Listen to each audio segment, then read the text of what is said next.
The president warned that any protests on Saturday would be met with force. Can you clarify what kind of protest President Trump does support or find acceptable?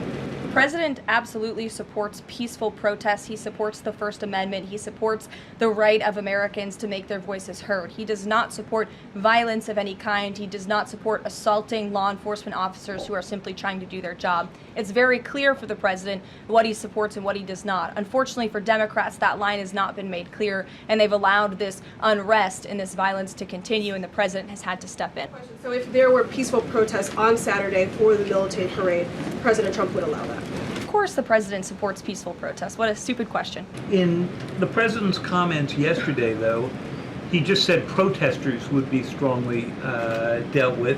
Why is he not out saying all peaceful protesters will be protected? I think two things can be important at the same time. And the president, as I just answered, supports the right of Americans to peacefully protest. He supports the First Amendment. But that is not the majority of the behavior that we have seen taking place in Los Angeles. We have seen mobs of violent rioters and agitators assaulting law enforcement officers, assaulting our federal immigration authorities. And we have seen, as I said, this goes back to what this administration is trying to do and accomplish, and that's enforcing law and order in our nation's communities. And it's removing public safety threats from communities in Los Angeles.